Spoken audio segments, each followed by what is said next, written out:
Good morning students. अपने lesson कर रहे थे कोशिका वाला और उसके अंदर अपने कोशिका भित्ति और कोशिका झिल्ली के बारे में बात कर ली थी। तो आज अपने पहले तो कम्प्लीटली कोशिका को डिवाइडेशन करेंगे कि कोशिका को कितने भागों में बांटा जा सकता है और उसके कौन कौन से भाग हैं। जैसे मान लो कि कोई भी कोशिका है, हमने आपको पहले बता दिया कि कोई भी अगर कोशिका है वो किसी भी सजीव की एक तो संरचनात्मक व क्रियात्मक इकाई होती है और किसी भी जीव के शरीर के निर्माण के लिए सबसे छोटी इकाई होती है। ये कोशिका मिलकर क्या करती है, ऊतक का निर्माण करती है, फिर अंग का, फिर अंगतंत्र का और फिर शरीर का निर्माण होता है। उसके बाद में हमने इसके खोजकर्ता के बारे में पढ़ा, उसके बाद में हमने कोशिका भित्ति और कोशिका झिल्ली के बारे में पढ़ा। तो पहले अपन क्या करेंगे, पूरी कोशिका को डिवाइडेशन कर देते हैं कि किस प्रकार से इसको डिवाइड कर सकते हैं। बात करते हैं कोशिका की। कोशिका को अपने दो भागों में बांट सकते हैं, एक तो है इसकी झिल्लियां और दूसरा इसका जीवद्रव्य। अगर किसी भी जीवित कोशिका के अंदर या किसी भी जीवित जीव के अंदर अगर जीवद्रव्य है तो ही उसको जीवित जीव माना जाता है, अन्यथा उसको जीवित जीव नहीं माना जाता। तो किसी भी जीव का जो जीवन का जो मौलिक आधार होता है वो क्या होता है, जीवद्रव्य होता है। तो हमने कोशिका को दो भागों में बांट दिया, एक तो झिल्लियां और दूसरा कौन सा हो गया, जीवद्रव्य। झिल्लियों को फिर अपने दो भागों में बांटते हैं, एक तो कोशिका भित्ति और एक कोशिका झिल्ली। आपको मैंने बता दिया कि जो ये कोशिका भित्ति होती है यह केवल और केवल किसमें पाई जाती है, पादप कोशिकाओं में ही पाई जाती है, जंतु कोशिकाओं में ये नहीं पाई जाती। लेकिन ये जो कोशिका झिल्ली होती है वो पादप कोशिका में पाई जाती है और जंतु कोशिका में भी यह पाई जाती है। अब बात करते हैं अपने जीवद्रव्य की। जीवद्रव्य के अंदर बात करें तो जीवद्रव्य को दो भागों में बांट सकते हैं, एक तो कोशिका द्रव्य के अंदर और एक केंद्रक के अंदर, ठीक है। और इन दोनों को अगर मिला दिया जाए, यानी कोशिका द्रव्य और केंद्रक, ये दोनों रूप यानी दोनों सम्मिलित रूप मिलकर किसका निर्माण करते हैं, जीवद्रव्य का निर्माण करते हैं। कोशिका द्रव्य और केंद्रक, इन दोनों को अगर मिला दिया जाए तो ये किसका निर्माण करते हैं, जीवद्रव्य का निर्माण करते हैं, ठीक है। अब बात करते हैं इसके अंदर केंद्रक और कोशिका द्रव्य की। तो केंद्रक के अंदर दो भाग बता दिए मैंने, एक तो होता है केंद्रक और एक क्या होता है, कोशिका द्रव्य। जो ये कोशिका का जो ये कोशिका द्रव्य है इसके अंदर बहुत सारे क्या पाए जाएंगे, कोशिकांग पाए जाएंगे, यानी कोशिका के अंग पाए जाते हैं। वो कौन कौन से कोशिका के अंग है वो मैंने यहां पर आपको लिख दिए, जिसमें कोशिकाओं को भी अपने तीन कैटेगरी में बांट सकते हैं। एक तो होता है दोहरी झिल्ली वाले कोशिकांग और एक होते हैं एकल झिल्ली वाले कोशिकांग और एक होते हैं बगैर झिल्ली वाले कोशिकांग। यहाँ बगैर झिल्ली वाले कोशिकांग यानी कि जिसके ऊपर किसी भी प्रकार की कोई झिल्ली नहीं पाई जाती।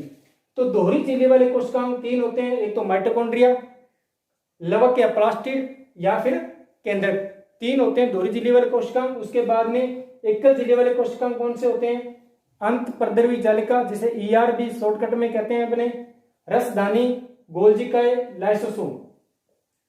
उसके बाद में बगैर झिल्लियां जिसके ऊपर किसी भी प्रकार की कोई झिल्ली नहीं पाई जाती, राइबोसोम, केंद्रिका और तारकेंद्र। यह एक छोटा सा क्वेश्चन है जो कि बहुत सी बार कंपटीशन पेपर में पूछा जाता है कि बगैर झिल्ली वाले कोशिकांग कौन से होते हैं, दोहरी झिल्ली वाले कोशिकांग इनमें से कौन सा है और एकल झिल्ली वाले कोशिकांग कौन से हैं, जो कि मैंने आपको भी बताए हैं, ठीक है। यानी इतने कोशिकांग क्या होते हैं इस कोशिका द्रव्य के अंदर पाए जाते हैं। और इसमें क्या होगा, सेंटर में क्या होगा, केंद्रक, और केंद्रक के अंदर केंद्रक द्रव्य। अब बात करते हैं अपने सबसे पहले दोहरी झिल्ली वाले कोशिकांग की बात करते हैं, माइटोकॉन्ड्रिया और लवक। इन दोनों को पहले अपने समझते हैं, ठीक है। तो माइटोकॉन्ड्रिया की सबसे पहले बात करते हैं खोजकर्ता। इसकी खोज किसने की, इसकी खोज की थी कोनिकर और अल्टमान ने। किसने खोज की, कोनिकर व अल्टमान ने इसकी खोज की। और इसका जो माइटोकॉन्ड्रिया जो नाम है वो दिया था सी बेंडा ने। किसने दिया था, सी बेंडा ने। अब अपने माइटोकॉन्ड्रिया की संरचना के बारे में बात करते हैं कि माइटोकॉन्ड्रिया की संरचना कैसे होती है। माइटोकॉन्ड्रिया एक दोहरी झिल्ली वाला, जो कि मैंने पहले आपको बता दिया कि एक दोहरी झिल्ली वाला क्या होता है, कोशिकांग होता है। इसकी जो बाहर वाली झिल्ली होती है वो तो होती है समतल, ठीक है। लेकिन जो ये अंदर वाली झिल्ली है जिसे अपने आंतरिक झिल्ली कहते हैं, ये उंगली के समान ऐसे वलित होती है, उंगली के समान ऐसे वलित होती है। ये पूरी संरचना होती है, मैंने आधी संरचना बनाई है, ये पूरी संरचना होती है इसके अंदर, ठीक है। ये पूरी संरचना ऐसे बनेगी। फिर आगे आगे ये, ठीक है।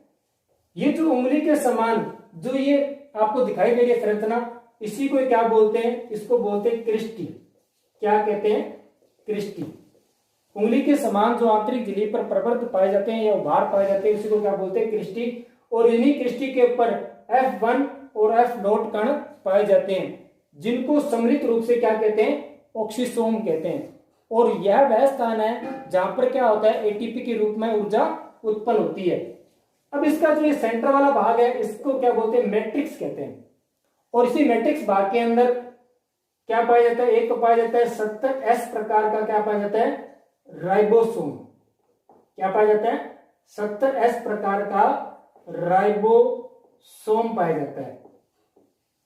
ये भी अपने बात करेंगे राइबोसोम के बारे में। राइबोसोम भी दो प्रकार के होते हैं, एक 70S प्रकार के होते हैं और एक 80S प्रकार के। लेकिन माइटोकॉन्ड्रिया में किस प्रकार के राइबोसोम पाए जाते हैं, 70S प्रकार के राइबोसोम पाए जाते हैं। अब इसके अंदर बीच में क्या होता है, एक वर्ताकार क्या पाया जाता है, वर्ताकार DS यानी डबल स्टैंडर्ड डीएनए पाया जाता है, यानी वर्ताकार DS डीएनए पाया जाता है। ये क्योंकि इसके अंदर राइबोसोम पाया जाता है, इसलिए इसका काम क्या हो जाएगा, प्रोटीन संश्लेषण करना। ये क्या करेगा, प्रोटीन का संश्लेषण करेगा, यानी प्रोटीन का निर्माण करेगा, ठीक है। उसके बाद में ये जो वर्ताकार DS डीएनए, इसका मतलब क्या होता है, इसका मतलब ये होता है कि ये क्या कर सकता है कि अपनी प्रतिकृति यानी अपनी फोटोकॉपी बना सकता है। यानी ये जो माइटोकॉन्ड्रिया के अंदर ऐसी क्षमता होती है कि अपनी ही जैसी दूसरा माइटोकॉन्ड्रिया बना सकता है। किसके कारण, DS डीएनए के कारण। इसीलिए इसको अपने क्या बोलते हैं, अर्ध स्वायत्त कोशिकांग कहते हैं। क्या कहते हैं, अर्ध स्वायत्त कोशिकांग कहते हैं। इसलिए इसको क्या बोलते हैं, अर्ध स्वायत्त कोशिकांग।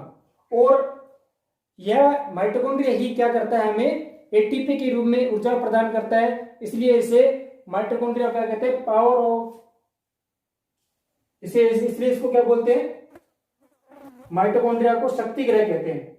क्या कहते हैं, शक्ति ग्रह। हमारे शरीर का क्या कहते हैं, शक्ति ग्रह। यानी शक्ति ग्रह किसे कहेंगे, माइटोकॉन्ड्रिया को, क्योंकि ये हमें एटीपी के रूप में क्या करता है, ऊर्जा प्रदान करता है, इसलिए इसको शक्ति ग्रह भी कहा जाता है।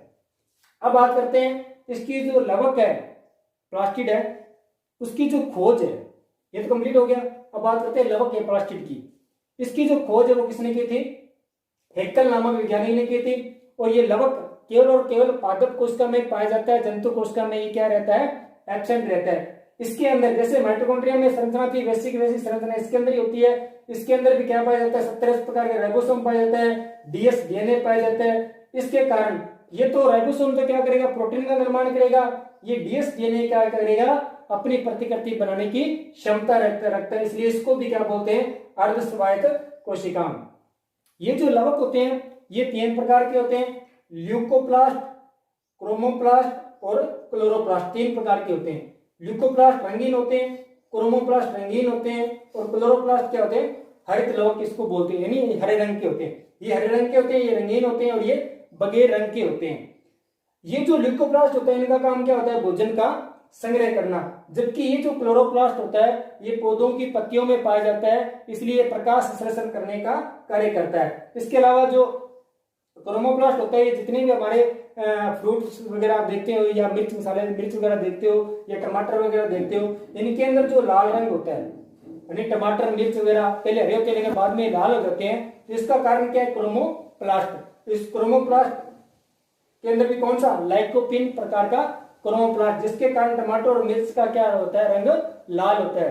तो आज के लिए इतना ही, धन्यवाद।